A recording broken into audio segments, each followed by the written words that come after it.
Gigantesque, écrasant, mystérieux.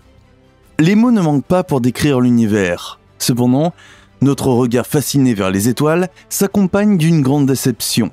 Très peu d'entre nous ont l'occasion de partir eux-mêmes dans l'immensité de l'espace.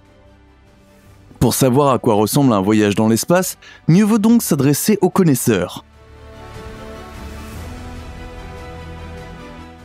Mais attention, au vu des rapports effrayants des astronautes, nous devrions probablement nous réjouir de ne pas être devenus astronautes. Car soyons honnêtes, que fait un serpent dans l'espace et pourquoi quelque chose ou quelqu'un frappe-t-il à l'extérieur d'un vaisseau spatial ? Les mystères du cosmos vous fascinent autant que nous ? Alors faites-le nous savoir en nous envoyant un like et en vous abonnant. Et maintenant, préparez-vous à recevoir des témoignages d'astronautes qui font froid dans le dos. Musique de l'espace. Pourquoi les astronautes d'Apollo 10 ont-ils entendu d'étranges sifflements en mai 1969 ? Pour préparer le premier alunissage habité, Eugene Cernan, Thomas Stafford et John Young s'étaient mis en orbite lunaire, où ils avaient testé les manœuvres de descente, d'ascension, d'approche et d'amarrage. Dans les enregistrements audio qui ont été diffusés par la suite, on voit Cernan demander à ses collègues s'ils entendent aussi l'étrange sifflement. Les deux hommes sont d'accord et d'une certaine manière, les sons mélodiques leur rappellent presque une sorte de musique de l'espace. On pense généralement que le bruit était dû à des interférences radio que les astronautes entendaient à travers leurs écouteurs. Cependant, tout le monde n'est pas convaincu de cette explication. Certains pensent qu'il y avait quelque chose de bien plus sinistre derrière la musique de l'espace. Ils nous observent. Le 21 juillet 1969 est immortalisé dans nos livres d'histoire. Comme chacun sait, c'est ce jour-là qu'a eu lieu le premier alunissage habité. La citation de Neil Armstrong « Un petit pas pour l'homme, un bond de géant pour l'humanité » est toujours d'actualité. Ce que beaucoup ignorent en revanche, c'est qu'Armstrong aurait fait une autre déclaration. Bien plus sinistre, au cours de la mission Apollo 11, qui a été méticuleusement cachée aux oreilles du public mondial. Peu après l'atterrissage d'Armstrong et de Buzz Aldrin sur la Lune, la NASA aurait coupé les communications radio pendant environ 2 minutes. Pendant cette période, Armstrong a transmis un message secret aux stations terrestres, libellé comme suit. Ces choses étaient énormes, monsieur, gigantesques. Oh mon Dieu, vous n'en reviendrez pas. Je vous le dis, il y a d'autres vaisseaux spatiaux ici, alignés de l'autre côté du bord du cratère. Ils sont sur la Lune et nous observent. À vrai dire, nous ne sommes pas certains que ces déclarations aient été faites sur la Lune. Après tout, les communications ont été coupées de l'émission en direct qui nous était transmise ici sur Terre. Tout ce qui nous reste, ce sont les rumeurs et de prétendues fuites montrant cet enregistrement. Mais ces fuites pourraient en réalité avoir été falsifiées. Nous n'en sommes pas sûrs, mais comme ces rumeurs remontent à plusieurs décennies, il est tout à fait possible qu'elles soient fondées. Buzz Aldrin a parlé de cette rencontre après coup et a déclaré « Il y a eu beaucoup d'explications sur ce que cela pouvait être, autre qu'un autre vaisseau spatial d'un autre pays ou d'un autre monde. C'était soit la fusée dont nous nous étions séparés, soit les 4 panneaux qui se sont éloignés lorsque nous avons extrait l'atterrisseur de la fusée et que nous nous sommes retrouvés nez à nez avec les 2 vaisseaux spatiaux. » Les paillettes. Neil Armstrong, Buzz Aldrin. Et après ? Avec ces 2 grands noms, on oublie trop souvent que 10 autres personnes ont déjà posé le pied sur la surface de la Lune. L'une d'entre elles est Alan Bean, qui s'est posé sur la Lune avec Charles Conrad le 19 novembre 1969. Cependant, Bean y a vu un spectacle auquel il ne s'attendait pas avec la meilleure volonté du monde.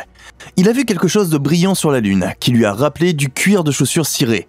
Ce qui se passait réellement avec cette structure étincelante n'a jamais été élucidé. Le coup de poing. Imaginez que vous êtes seul à bord d'un vaisseau spatial et que soudain, quelqu'un se met à frapper furieusement sur l'extérieur du vaisseau. Ce qui nous fait frissonner à la simple évocation de ce phénomène est devenu une sinistre réalité pour le chinois Yang Liwei. Premier astronaute chinois de l'histoire, Liwei est parti dans l'espace en 2003. Il a par la suite comparé le son inexplicable qu'il a entendu peu après au bruit d'un marteau sur du fer. Plus mystérieux encore, l'astronaute n'a pas été en mesure d'identifier la source du bruit. Il est apparu que les coups ne provenaient ni de l'extérieur ni de l'intérieur du vaisseau spatial. Même un regard nerveux à travers un hublot ne devrait pas éclairer l'obscurité. Après son retour sur Terre, Liwei a essayé d'imiter le son étrange du mieux qu'il pouvait. bien qu'aucun des autres experts n'ait su ce qui avait pu le provoquer. Ce qui a frappé sur le vaisseau spatial à ce moment-là restera probablement un mystère à jamais. Des mots qui ont du sens.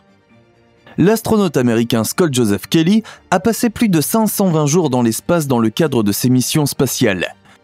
Honoré pour toutes les récompenses imaginables, Kelly, qui a également servi sur l'ISS, a pris une retraite bien méritée le 1er avril 2016. Vous vous demandez ce qui a le plus manqué à l'astronaute le plus expérimenté de la NASA lorsqu'il était loin de la Terre. Tout simplement, la sensation de l'eau sur la peau. Lorsqu'il a atterri sur notre planète bleue, après 1 an dans l'espace et qu'il est arrivé chez lui, il est allé directement dans le jardin et a immédiatement sauté dans la piscine. Mais ce n'est bien sûr pas la seule anecdote que Kelly a à raconter.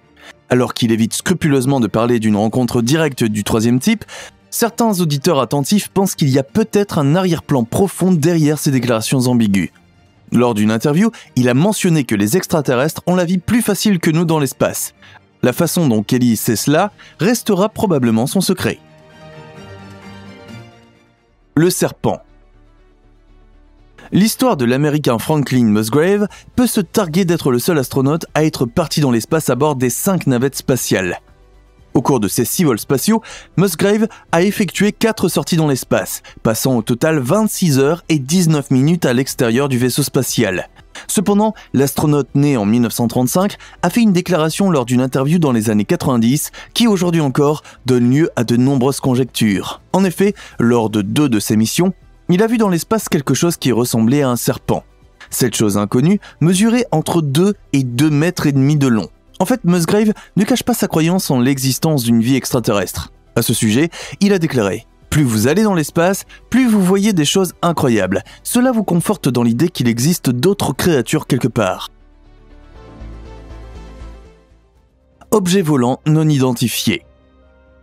Lorsque l'on entend le mot OVNI, l'image d'une soucoupe volante classique vient immédiatement à l'esprit. Pourtant, l'astronaute James McDivitt a dû constater de ses propres yeux que les objets volants inconnus se présentent parfois sous des formes complètement différentes. Après s'être mis en orbite terrestre avec Ed White en juin 1965, dans le cadre de la mission Gemini 4, il a aperçu au-dessus d'Hawaï un objet étrange ressemblant à une chope de bière munie d'une poignée. Ed étant endormi au moment de l'observation, personne n'a pu confirmer l'incident par la suite. En détail, la structure était un corps cylindrique d'un blanc éclatant d'où sortait une longue tige. Cependant, James n'a pas pu dire par la suite s'il s'agissait d'un objet très petit et proche, ou très grand et très éloigné. Peu après, l'OVNI aurait disparu d'un instant à l'autre. Après que James a rapporté l'observation à ses supérieurs, ceux-ci ont vérifié leur dossier sur les débris volants, mais sans obtenir d'informations utiles. Cadavres d'animaux. Étoiles scintillantes, planètes étrangères, et d'innombrables cadavres d'animaux. L'immensité de l'espace a vraiment une grande variété d'attractions à offrir. On sait que Yuri Gagarin est devenu le premier homme dans l'espace le 12 avril 1961.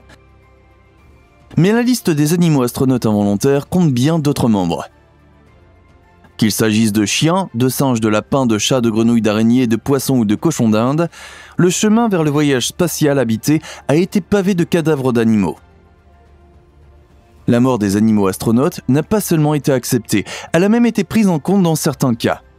C'est également le cas de l'infortunée chienne Laika. Premier être vivant envoyé en orbite par l'homme, il aurait reçu de la nourriture empoisonnée après 10 jours dans l'espace. Cependant, la véritable cause de sa mort n'a été rendue publique que des décennies plus tard. Elle est décédée quelques heures après le décollage, probablement à cause du stress et de la surchauffe. Lumières étranges. Lorsque l'astronaute américain Leroy Chiao était à bord de l'ISS en 2005, lui et son équipage ont vu quelque chose qu'il est très difficile d'exprimer. Rétrospectivement, les astronautes ont décrit une formation lumineuse surréaliste qui avait la forme d'un V renversé.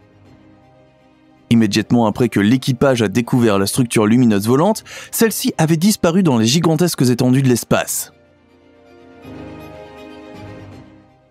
Les flottes d'ovnis. Qu'y a-t-il de plus terrifiant que de voir un ovni isolé? Une flotte entière d'ovnis à contempler. Mais selon ses propres déclarations, l'astronaute Gordon Cooper, qui a volé dans l'espace à bord des vaisseaux Mercury 9 et Gemini 5, a vu exactement cela. À un moment donné, Cooper affirme avoir surpris les vaisseaux spatiaux extraterrestres en train d'espionner une base aérienne de l'armée américaine. En détail, l'astronaute, décédé en 2004, supposait que les extraterrestres étaient technologiquement supérieurs à nous et qu'ils observaient notre Terre depuis d'autres planètes. Tout au long de sa vie, l'Américain a fait campagne pour la clarification des incidents liés aux ovnis et dans un rapport officiel, il a averti l'ONU de se concentrer davantage sur le décodage de ces événements. Avancer vers des mondes inconnus. Lorsque les sondes spatiales Voyager ont quitté la Terre à l'été 1977, personne n'aurait pu deviner que le coup d'envoi de la plus grande réussite de l'exploration spatiale moderne venait d'être donné. Destinées à l'origine à étudier les membres les plus éloignés de notre système planétaire, les sondes sœurs identiques ont entre-temps pénétré plus profondément dans l'espace que tout autre objet artificiel. Aujourd'hui, plus de 45 ans après leur lancement, Voyager 1 et 2 ont franchi les limites du système solaire et se sont retrouvés face à face avec l'espace interstellaire. Mais surtout, les recherches précédentes sur cette zone éloignée des étoiles ont abouti à un constat. L'espace interstellaire est beaucoup plus étrange que les experts ne le soupçonnaient jusqu'à présent. Pour pouvoir classer correctement les données recueillies, il convient toutefois de rappeler un fait. Notre Soleil n'est pas un corps céleste rigide et immobile, mais une fournaise galactique brûlante qui traverse le cosmos à une vitesse de 725 000 km/h. Des lignes de champs magnétiques invisibles s'étendent autour de notre étoile haute, le long desquelles des particules chargées d'électricité s'échappent constamment dans l'espace. Ces vents solaires se propagent dans tout le système solaire et atteignent inévitablement le milieu interstellaire. Ce milieu est composé d'une part de gaz ionisés, atomiques et moléculaires, et d'autre part de poussière. Cette matière interstellaire est à son tour complétée par le champ magnétique galactique et le rayonnement cosmique et électromagnétique. Le bord du système solaire. Mais que se passe-t-il lorsque les vents solaires et le milieu interstellaire entrent en collision? À cet égard, nous pouvons comparer ces deux composants à de l'eau et à de l'huile. Au lieu de se mélanger uniformément, les vents solaires forment une sorte de bulle dans le milieu interstellaire appelée héliosphère. Cette structure agit comme une sorte de bouclier protecteur naturel qui protège tout ce qui se trouve dans sa zone de capture des rayonnements cosmiques nocifs. Cette zone frontière cosmique où se termine l'héliosphère s'appelle l'héliopause. Le décodage de ce seuil et la question de savoir comment les composants impliqués interagissent les uns avec les autres constitue l'un des domaines de recherche les plus passionnants pour les astronomes. Une première approche de ce mystère passionnant a eu lieu en août 2012. Voyager 1 a alors pénétré dans l'espace interstellaire et a suscité l'inquiétude immédiate d'énormes points d'interrogation au-dessus de la tête des scientifiques. Des idées révolutionnaires. Lors de l'évaluation des données, les scientifiques ont dû admettre qu'ils s'étaient radicalement trompés sur de nombreux points. Ainsi, le champ magnétique interstellaire est environ 3 fois plus puissant en réalité que ne le prévoyaient les modèles théoriques. Il en résulte que la pression exercée par le milieu interstellaire aux confins du système solaire est 10 fois plus élevée que prévu. Cependant, les découvertes révolutionnaires de Voyager 1 ont été éclipsées par un inconvénient majeur. Les données étaient incomplètes.